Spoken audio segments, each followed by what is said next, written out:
Blog Talk Radio. Good morning, and welcome to Venus Unplugged. This is your host, Llorraine Neithardt.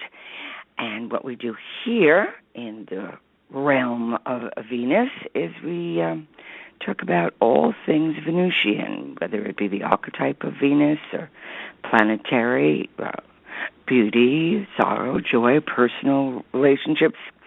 And a lot of the Jungian work, what I've been working with here is, in the last couple of months, is the first generation Jungians and what these people had to say, particularly the women, because Jung was one of the first men to embrace the feminine. And, you know, in Switzerland, it was, I guess this is like 1910, they weren't even sure if women had souls, let alone. Most people who were educated had classical educations, so it's very, very different than today. So a lot of the references that people will make from that time, or the original people around Jung, had this incredible education of working with the great philosophers and thinkers, and it was a whole different way of educating. So what we're working with now is the Villa of Mysteries. He says the Pompeii initiation rites of women. And one of the Jungians, or who they call the Valkyries, was Linda Fierce David, okay? And she was this amazing woman. I actually don't like that word too much, but there it came out of my mouth. It gets used too much, and it's not always accurate. It was obsessed and spoke and read and talked and lectured and went to Pompeii many times. And even on her land in Switzerland, she had a small, well, it wasn't the whole initiation chamber, but there was this close proximity of that. So she's really into what these great mysteries are. So, but looked at from a Jungian point of view. You know, if it were a dream, or what is the meaning. So, you know, I believe that in going back to the first generations of anything that you're studying, you begin to see kind of, on one level, it's the original seed that's been planted, and it's the first bloom, and then the generations that come after that, and of course the more knowledge of science and neuroscience and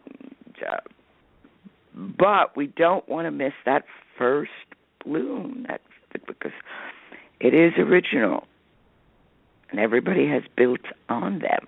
So it's important that we, if you're passionate about something, all right, that study it from the beginning to the end, and then you decide. Let it cook inside of you, just like you're in your own Villa of Women's Mysteries. So we are going to be looking at the Scene 7. Now, you can go on Pinterest or and find some images of the Villa of Mysteries in Pompeii.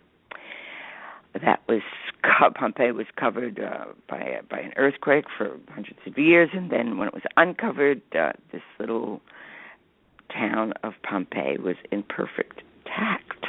So it saved this Villa of Mysteries, and there's other villas there. You know, there's the Villa of the Poet, and there's the Villa of the, you know, it's all sorts of things. So their whole way of perceiving would indicate, you know, that every house that maybe, I mean, this is my fantasy.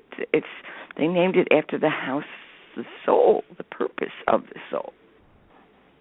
That would be nice. Give you the soul of your home a name and commune with it, because every home, every place has a soul. So here we go. Here.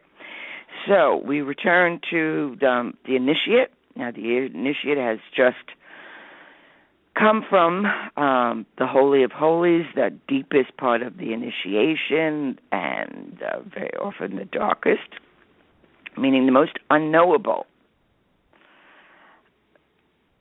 And the thing about mysteries, or sometimes even in dreams, and most of all in nightmares, when we're trying to record a nightmare, we really don't know. And the suffering of not knowing isn't because the material isn't rich and profound. It's that the ego doesn't understand it, and the ego gets very miffed when it doesn't understand something. But the purpose of mysteries and nightmares is it's supposed to bypass the ego. We're in a different realm, so to speak. So the ego should not understand. So when we struggle with something to try to understand, whether it's just an everyday dilemma of life, like, why does he do that? Which is always an interesting mystery. It's the attitude. It's being able to not know and be comfortable with the not knowing. And in the not knowing, new images can come that we never saw before or never associated together. And from that, we can make the associations and begin to piece it. The soul has its own poetry, its own cadence, its own humor, and it's a wild thing. So here, the woman initiate, she has come up from the Holy of Holies, so she's bedecked and bedazzled, I'm sure. And so we see her emerging from the experience in the underworld. But what happens down there is not portrayed. So we're talking about the images that are painted on the walls on the Dionysian initiation rites. As I said, you can download these images and print them out and put them around the room, or put them in a little shoebox, and the way that it would be set up as if you're entering the room. Really work with these images because they're profound, and they're just as poignant and potent and real as they were thousands of years ago. So here she's coming up, and it's the other secret of initiation. She looks as if she's coming out of a trance. That's how I felt this morning, as if she's been drugged or in some other way put into an altered state of consciousness. She's carrying a staff, but the image on the top of the staff has been destroyed because it got destroyed in the earthquake, making it difficult to tell what the staff is. It's larger in diameter than the thyrsus across the lap of Dionysus, which is like a basket. Is it a torch? Does it symbolize the bringing back of enlightenment? It looks like it's a burden to her. And anybody who's had a transformational experience, they know what a burden that is. It's not just surviving a complete shift in consciousness, but it's coming back to the ordinary world and being part of that world with this new level of consciousness. And very often you cannot say anything.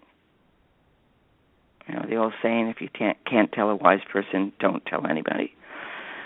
Because then people judge you, and then you doubt yourself. And, cook the experience, keep it, write it down, dance it,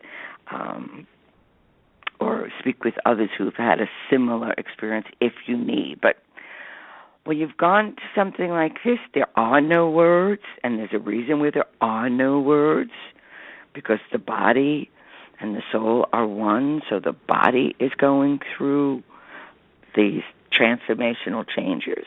All right? So we're not sure what that is, so we use active imagination to get in there and figure it out for ourselves. And does it symbolize the bringing back of enlightenment?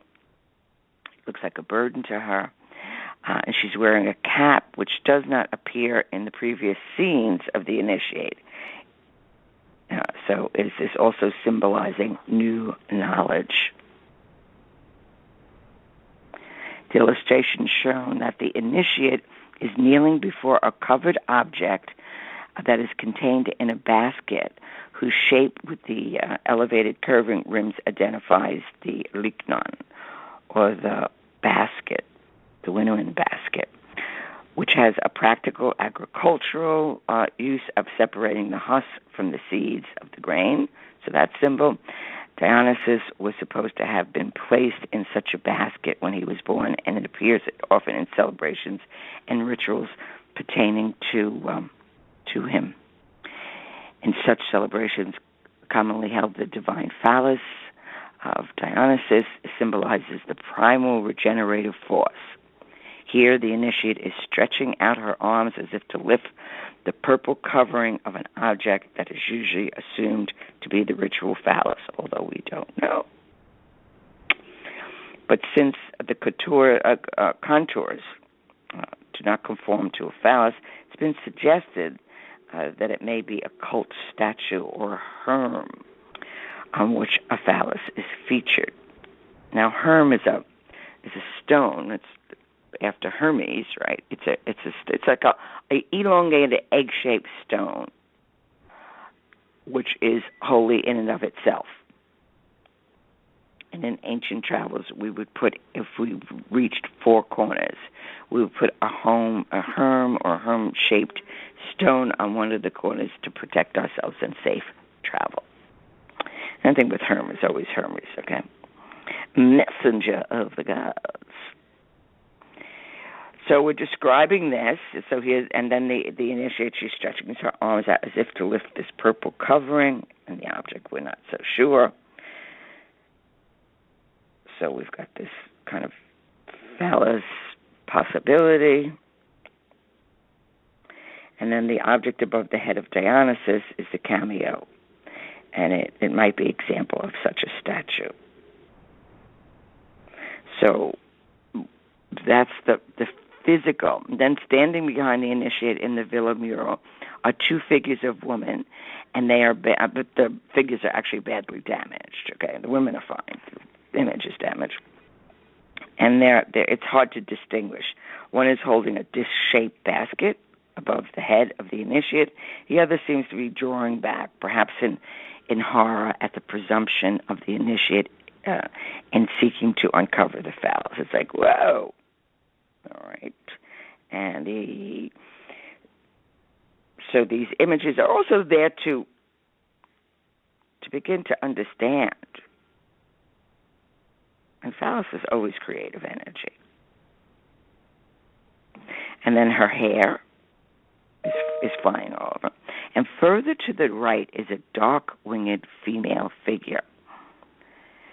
And the initiates, her hair is flying out on the sides, and the garment is lifted up. She looks as if she's just about dropped from the heavens to intercede to what the initiate is about to do.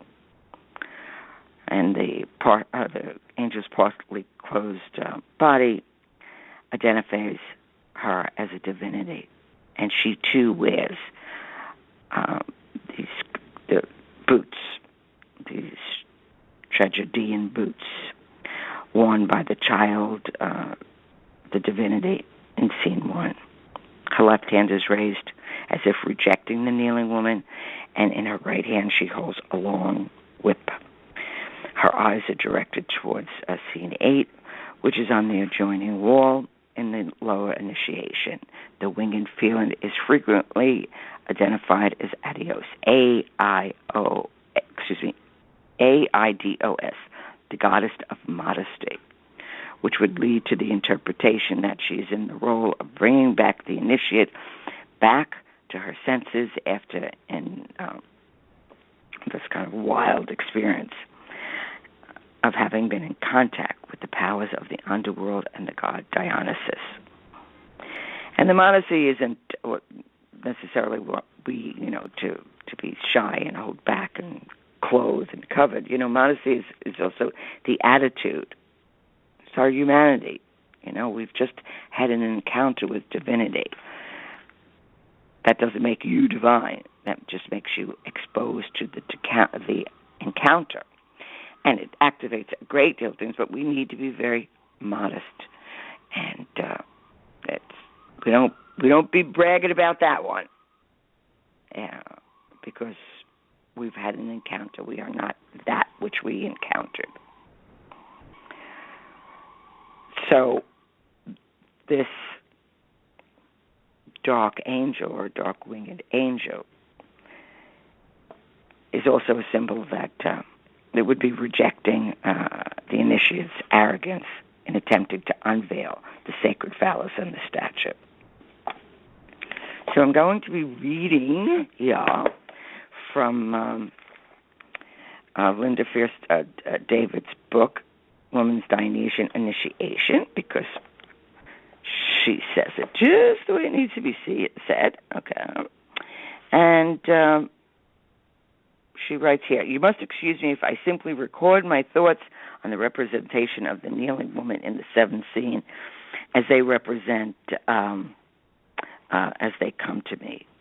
This scene is so profound and difficult to understand that we can only come to the understanding roping step by step."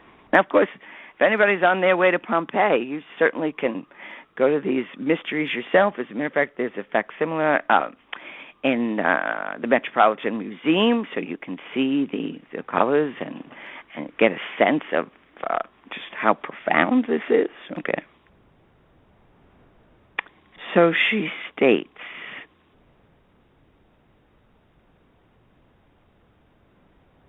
here, "Therefore, we will leave the quandary into which we have already stumbled once and turn to the two feminine figures behind the kneeling torchbearer. With them, fortunately, we stand on a somewhat surer ground. In this case, the symbolic series of pictures such as our frescoes. There is a terrible retaliation if one overlooks even one single detail." Serious. Wow. Okay. The pictures, and that's also in life why we have to tell the story again and again and again, because each time we tell the story, there is yet another little detail that brings a richer interpretation. So that's what we do in our life. The pictures, one after another, presents themselves like links in a chain which hangs together. This is also the case with dreams, in which each separate link is important for the entire meaning connection. What I do at least once a month is all my dreams, so there's a minimum of 10 dreams. I print them all out, and I look over them, and I start to see what's being indicated here. Where's the yo in your dreams? Because once again, dreams will tell you what you don't know about yourself. So I look and see, what attitude am I missing? What do I need to take? Where do I need to be silent? Just to get the tapestry of what psyche is telling me. Because the dreams are your guru. That is your divinity. That is the direct connection to the divine. And we're all doing it every night. It takes practice to learn to remember, but in due time, you can and you will. So they represent these symbols themselves like links within dreams, and each separate link is important for its entire meaning connection. I thought at first the two figures of the women behind the kneeling initiate were too badly damaged to make out anything certain from them. But the basket, which is nearer to the two women, holds over the head of the kneeling initiate, is still preserved. This symbol gives a hint about its significance. The little basket is very flat, and it contains some twigs of spruce. So in classic mystery usage, to hold a basket with the attributes of the mystery god over the head of the participant signifies consecration and benediction after we've been into the Holy of Holies, or the katabasis. The participant in the mystery who has gone through the mystery death is returned to life through this benediction, and after an ecstatic experience is quieted through the God herself. Whoa. The spruce is one of the most meaningful plant symbols of Dionysus. It was supposed to have been planted at the birth of the god and became then the special symbol of Dionysus Lycius and of Bacchus, the god of wine. That is the god of initiation. According to the old tale, Pithros was supposed to have climbed a spruce in order to spy on the secret orgies of the Maeads. Not a good idea there. And the spruce, therefore, was felled by the Maeads. And from this, the spruce images are supposed to have been originated. And the spruce represents the god himself who protects his mysteries from intrusive curiosities. It is also this spruce trunk with which the mask of Dionysus hangs in the temple. As a spruce, Dionysus is especially hidden. The god of the mysteries is himself, guards his own secret. That's a very powerful image to take in, that the god himself guards his own secret. So who are we, right? We need to be still with those kinds of secrets, not speak them, because they get spoiled. The second, it's like the second you open something up to the air, it's going to change because there's lots of spirits in the air. So as soon as we speak something, keep it still. Don't care what other people think. You need to be still and silent, and something is cooking in there. That's your personal history. It's important to just let silence work. So here we have this profound image, and Dionysus guards his own secret. When therefore the little basket with the spruce twigs is held over the head of the kneeling visionary, the initiate, probably by a priestess of the cult, this is meant to quiet her ecstatic excitement with the blessing of the god, and at the same time to remind her to guard herself against intrusive curiosity. Remember, curiosity killed the cat? It does. And also, curiosity is fantastic for creativity and musing and all that stuff. It's not such a cool attitude towards the mystery. You're going to enter a mystery, you need to have the profound sense of the Holy of Holies, of the secret, of you can't say anything. Curiosity likes to turn every stone and look, and it tends to be a little more playful, not the right attitude when you're, having a death experience, dying to the old way of being and being born again. Okay. So it warns the initiate. You're going to want to laugh and act out and do, but, man, keep it still. Keep it contained. So she's being warned. Intrusive curiosity. When somebody says, oh, I want to see it, and then they grab it, it's like, no, that's not seeing. That's feeling. You didn't say you were going to feel it. Leave it alone. You can't touch it. Because you don't want other people's energy on it. That's their curiosity. You're holding something sacred or something deeply meaningful, and a person wants to see it or try it on or whatever they want to do. And we intrinsically feel like, no, don't do that. Okay? So it's also a blessing. So this blessing is at the same time a warning to be heeded. That such is intended probably follows also from the gesture of the second woman still visible behind the kneeling woman. What reminds us in this gesture indicates a terrified retreat. So you can, I know this is her interpretation. You may go and have a completely different interpretation. It is also as if she's worn, it's also as if she's wanted to cry to the kneeling woman. Go thou not too far. And this is the most telling confirmation of my impression that something is indeed not right about the kneeling woman of the seventh scene. Okay. Her Christ-likenesses indicates a dangerous inflation in wanting to rise the cover above the phallus in the basket. She, like Penthros, is in danger of climbing the spruce and laying violent hands on the secret of Bacchus. Okay. So this is a big warning. Be still and know, okay? The priestess behind her wished to quiet her, bless her, and warn her. But the kneeling one pays them no heed. She has hidden her hair under a cap, since hair is typically a symbol for what is in one's head, and sometimes, like in dreams, hair is fantasies.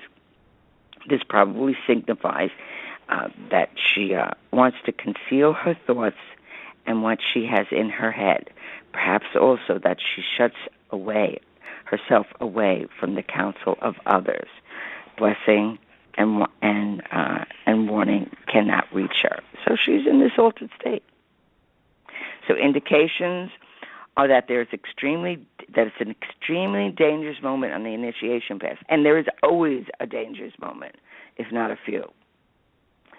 Going through these initiations is dangerous. You can lose your cookie, or just any number of things can happen. But she's warned here. So the initiate doesn't, and we also can go the wrong way. But here they have the helpful counsel of the priestess, which reaches her. But the initiate is reached by a higher power. The angel swoops down like an eagle with a whirling flap of wings and raises her hand imperiously against the initiate in a gesture of warding off. This angel is a symbol for which there are parallels from other representations. The Veil of Mysteries contains a very nice parallel of this kind. It shows at the left a young satyr, and in the middle is a kneeling woman with the basket, who raises her arms to lift and cover, to unlift the phallus cover. Come on, Llorraine, you could do this. The phallus. Obviously, I'm not allowed to say this, so I'm just going to keep moving on. Usually I can say anything, but this isn't coming out of my tongue. Not allowed. Okay. And there's another parallel of a mosaic on the floor in the Dionysian sanctuary of a kneeling woman portrayed with this basket. So, don't lift up the covered basket. And there exists this opportunity, all right? So what happens is the angel is the divine breath. And as divine breath, it's the air, which appears embodied in the angel and is the characteristic of the pneuma, Pneuma. So this symbol is also in the wine, and the divine fire symbolizes in the hidden in the water. And so the fire in the pneuma is thought as the hidden in the air. And the pneuma is the fire of the angel and the fiery wind, so that we better grasp the significance of the figure of the dark wind angel in the seventh scene. And what everything is in fire. It enters everything. So what we say, what we think, what we create. So according to the old linguistic usage, the pneuma is simply moving air or breath. The breath of the wind, the breath of human beings, gods, and also animals. That is generally the breath of life. According to this popular view, souls hover in the dark under the moon, and demons also are pneuma. Moving air is the carrier of all powers of life, and the winds are also fertility demons. So this is a very important part. So also that's where, when the wind blows, put your prayers on the wind. They will get there. And everything that we say has a force. It could be an angel or a demon.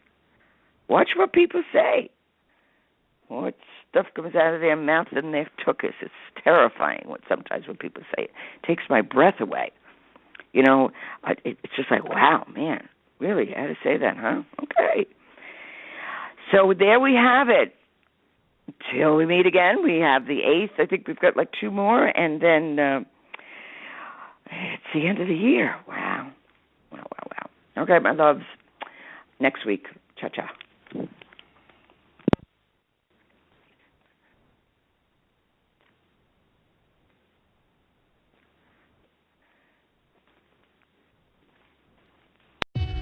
They're gonna kill the love of my life. Casey! If I don't go back to what I was doing. Our line of work is quite brutal and quite ruthless. How far would you go for love? You steal truck, bring it to me. Then you make your money. Is it dangerous? Of course it's dangerous! Nicholas Hoult, Felicity Jones, with Ben Kingsley and Anthony Hopkins. All this trouble, all this pain, for love. Collide. Now playing. Rated PG-13. May be inappropriate for children under 13. Appropriate for children under 13. Appropriate for children under 13. Appropriate for children under 13.